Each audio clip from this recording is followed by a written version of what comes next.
Bonsoir à toutes et à tous, bienvenue dans C'est dans l'air. C'est un fait divers qui frappe toute la France rurale et nous Non, amène c'est une... l'émotion suscitée par la mort de Thomas, jeune de 16 ans, à Crépol, un village de 500 habitants dans la Drôme, tué à l'arme blanche lors d'une bagarre en marge du bal d'hiver de la commune. Au lendemain...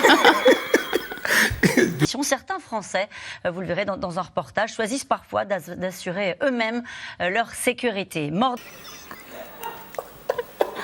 Non, je ne sais pas. Le procureur a voulu être très précis justement sur ce profil de ces 9 personnes. Il a bien précisé que c'était des jeunes âgés de 16 à 20 ans. Il dit qu'il y a 2 mineurs, que le principal suspect était de nationalité française. C'est assez rare qu'un procureur prenne la peine de préciser si rapidement. Parce que c'est devenu une affaire politique aussi. Évidemment, ouais. Évidemment.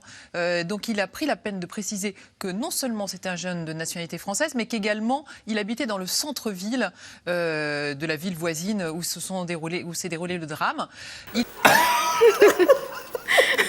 Non, on ne le sait pas avec certitude. On a le sentiment que les enquêteurs s'orientent vers le scénario d'une sorte d'expédition punitive. On dit que certains de ces jeunes auraient trouvé porte close, c'est-à-dire qu'on n'aurait pas voulu d'eux à l'intérieur de cette fête, de ce bal de province, et que c'est ceux qui auraient pu déclencher la petite étincelle initiale qui provoque ensuite cette bagarre et ce déchaînement de violence.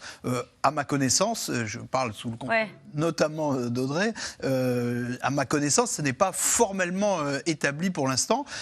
Il reste, les gardes à vue sont encore en cours. Le procureur et les enquêteurs font savoir qu'on doit interroger d'autres personnes qui peut-être en ce moment ne sont pas encore sous la main de la police. Il y a des perquisitions qui ont été menées cet après-midi. Il y a des perquisitions en cours, donc l'enquête, on ne peut pas dire qu'elle ne fait que commencer, mais en tout cas, elle est loin d'être terminée. On n'a pas, à l'heure qu'il est, un scénario formellement établi et parfaitement clair, ce qui devrait dissuader un certain nombre de dirigeants politiques peut-être de tirer tout de suite des conclusions sur quelque chose. Hervé Gattegno, certains l'ont fait d'ores et déjà, et on va en tirer les leçons, nous, en tout cas, on va y revenir rapidement dans un instant. Tranquille.